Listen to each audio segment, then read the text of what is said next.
10. The story about the elder nun Bhadda Kapilani. Etadagan bhikkhave mamasavikanan bhikkhuninan pabbe nivasan anusarantinan yadidan Bhadda Kapilani. This is the foremost of my nun disciples, monastics, amongst those who can recollect their former lives, that is to say, Bhadda Kapilani. The commentarial story. In the 10th story, amongst those who have knowledge of their former lives, it shows why, among those who could recollect the succession of the great mass of former lives, the elder nun Bhadda Kapilani was said to be foremost. Her aspiration and good deeds.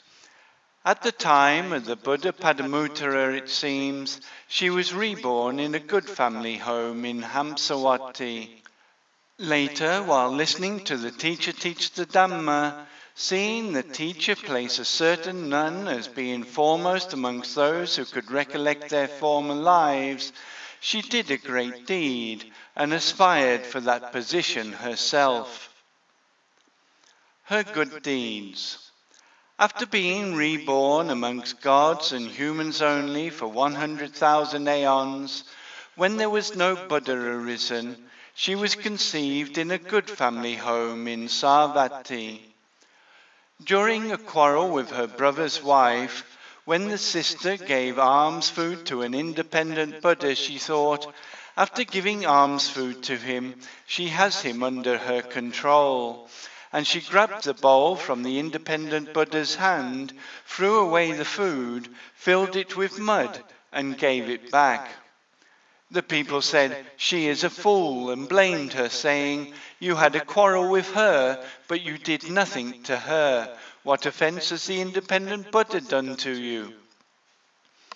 Feeling shame at these words, she took the bowl again, emptied the mud, washed and scrubbed it with fragrant soap powder, filled it with the 4 sweet things, and sprinkling it with ghee shining the color of a lotus calyx, placed it in the hand of the independent Buddha, saying, "Just as this alms food shines forth, so may my body shine forth." She established this aspiration. Her last life. After our teacher had arisen in the world and had set rolling the noble wheel of the Dhamma, he gradually entered Rajagaha. While the teacher was dwelling there, this young Brahmana Pipali in the Magadha country in the Brahmana village called Great Ford had been reborn in the Brahmana Kapila queen's womb, and Bhadda Kapilani in the Madhya country in the Sargala town had been reborn in the Brahmana Kosya queen's womb.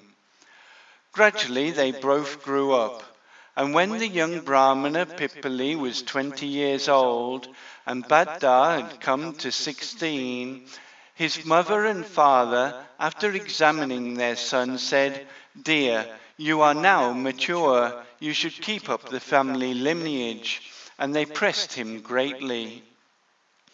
The young Brahmana said, "It is not suitable to talk such talk in my ear. As long as you last, I will look after you, but after you have departed, I will go forth." After a few days had passed, they spoke again, and again he refused. Again they spoke, again he refused. From then on, his mother spoke incessantly about it. The young Brahmana thought, "I must convince my mother." He gave 1,000 coins of red gold and had a woman's form made by the goldsmiths. At the end of the work, he rubbed and polished it and so on, dressed it in red clothes, had it adorned with various ornaments and colourful flowers, summoned his mother and said, "Mother, finding someone of such a form, I will live in a household, but not finding her, I will not live there." The wise Brahmani thought, my meritorious son must have formed a resolution and given gifts. He wasn't making merit by himself alone. Surely there will be a woman whom he made merit with, who is like this golden statue. She summoned 8 Brahmanas and satisfied them with all they wished for, and mounted the golden statue on a chariot, saying, Go, dears, and wherever there is a family similar to ours in birth, lineage, and wealth, look for a girl who is like this golden statue, and after making a present, give it to her. And she sent them off.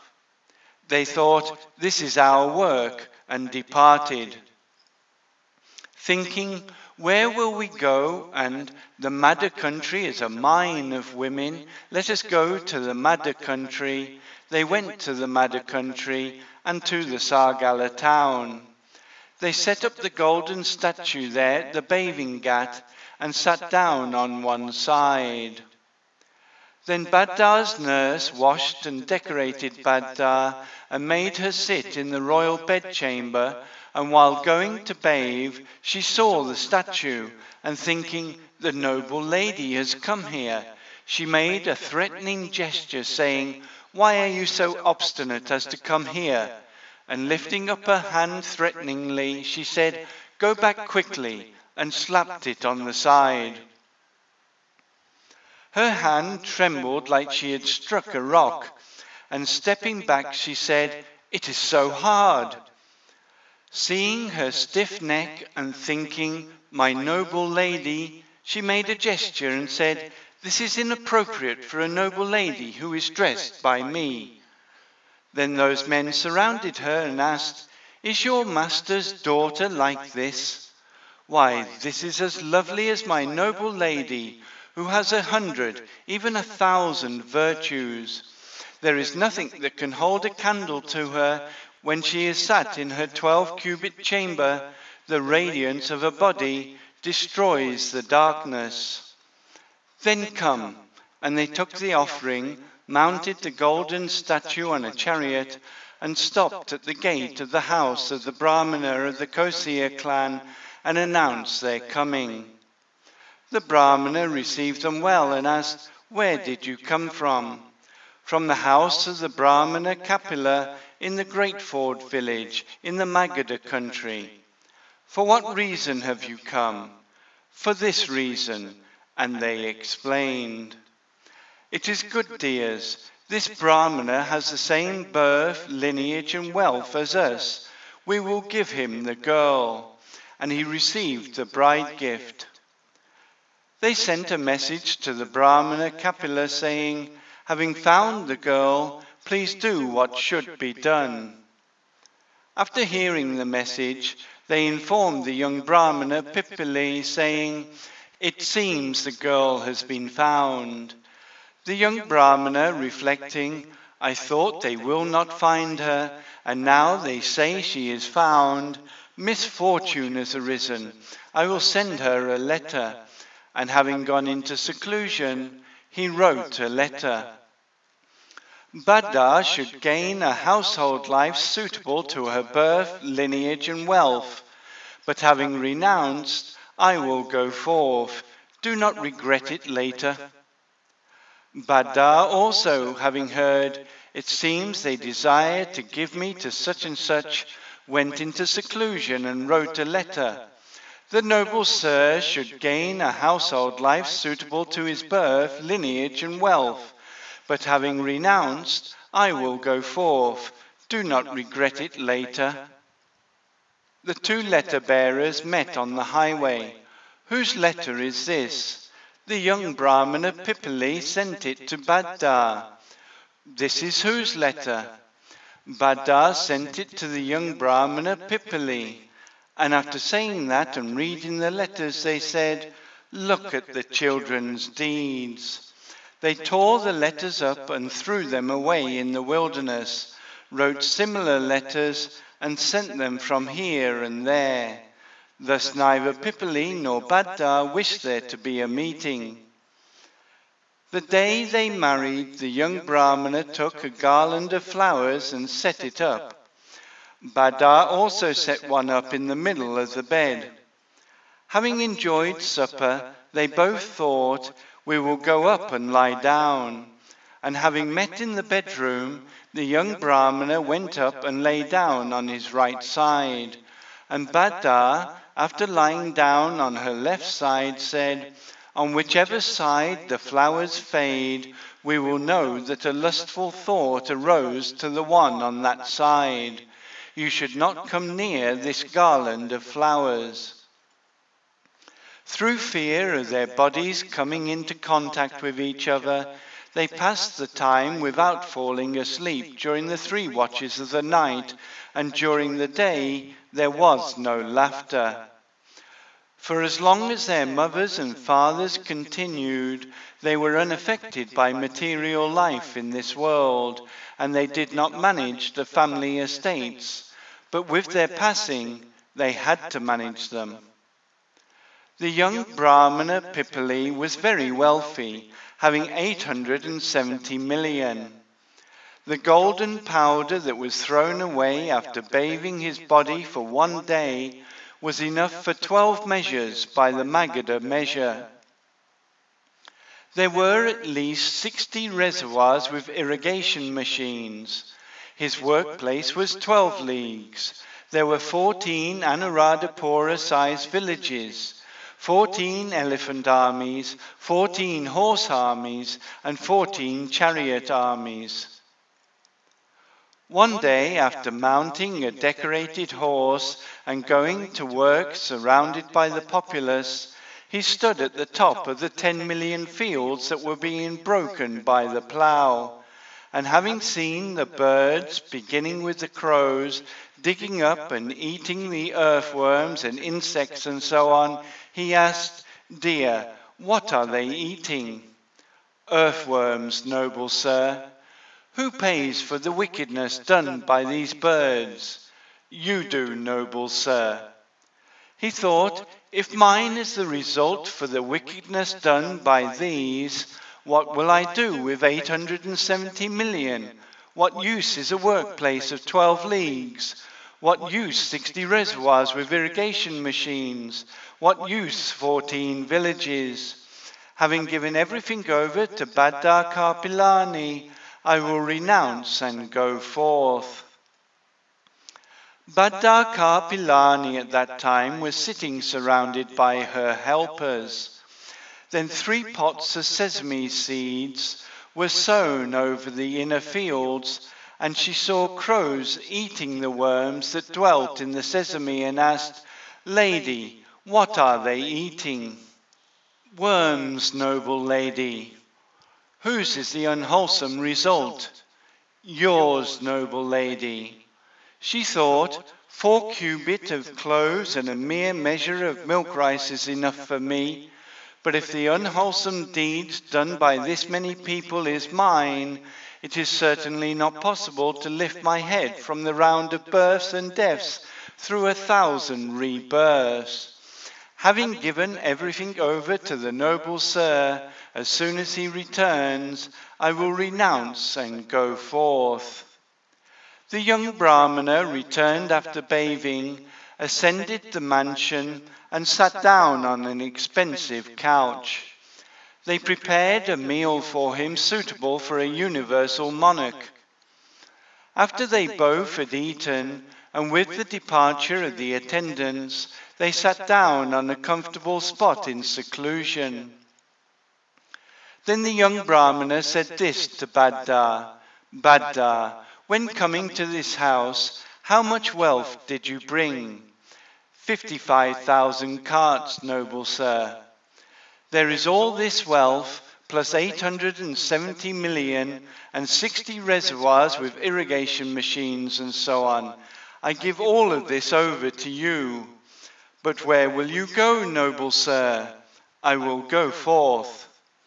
"Noble sir, I also have been sitting here waiting for your coming. I also will go forth." The 3 states of continuation appeared to them like 3 leaf huts that are burning. They had their clothes dyed yellow with astringents, and clay bowls brought from the market, shaved off each other's hair, saying, "Our going forth is on account of those who are liberated in the world," and depositing their bowls in their bags and slinging them over the shoulder, they descended from the palace. No one from the home, whether servants or workers, recognized them. Then, having departed from the Brahmana village, while going through the entrance to the servants' village, they were recognized by those living in the servants' village by their gait and deportment. Throwing themselves at their feet, crying, they said, "Noble ones, why do you leave us helpless?" After saying, "We friends, having seen that the three states of continuation are like 3 leaf huts that are burning, are going forth. If we were to make you free men one by one, it would not be possible with 100 years, you are so many. After washing each other's heads, live as free men." And leaving them crying, they went away. The elder, as he was going along in front, after stopping and looking, thought, "This Bhadda Kapilani, who is worth more than all the women in the rose apple aisle, is coming along behind me. But there may be a reason for someone to think thus. Having gone forth, they are not able to live apart, but that is unsuitable for them. If someone defiled their minds in this way, they might risk filling up the lower worlds. After abandoning her, it is right to go off by myself." While going forward, he saw a junction in the path and stood at its head. Bhadda came and worshipped and also stood there. Then he said to her, "Bhadda, having seen such a woman as you following me, and thinking, having gone forth, they are not able to live apart, through us the people may defile their minds and might fill up the lower worlds. Therefore at this junction you take one road, and I will go by another." "Yes, noble sir, for those gone forth, women are known as a stain, thinking, having gone forth, these are not living apart, they will make the fault ours. You take one path, I will take another, and we will live apart." After reverentially circumambulating him 3 times, and worshipping with the 5-fold prostration on all 4 sides, she extended a reverential salutation with the 10 fingernails joined together, saying, "Our friendship and fellowship that ran over a measure of 100,000 aeons is broken today, and you are known as one belonging to the right. The right path is suitable for you. I am a woman belonging to the left. The left path is suitable for me." After worshipping, she entered the left path. At the time of this juncture, the great earth, as though saying, "This universe with its mountains and Mount Sineru I am able to bear, but your virtue I am unable to bear," quaked with a roar, which spread like thunderstorms in the sky, and the mountain at the center of the universe resounded. But the elder Mahākassapa, after taking the right-hand road, went into the one of 10 powers presence at the root of the many suns banyan tree shrine, while Bhadda Kapilani, after taking the left-hand road, because there wasn't yet permission for women to go forth, went to the wandering nuns' monastery. But when Mahāparinibbānasuttaṁ received the going forth, then that elder received the going forth and the higher ordination in the presence of the elder nun. Later, while working at insight meditation, she attained liberation and became one who had mastered the knowledge of former lives. Then, after the teacher had sat down in Jeta's wood, As he was assigning the places of the nuns in order, he placed this elder nun in the foremost position amongst those who recollect their former lives.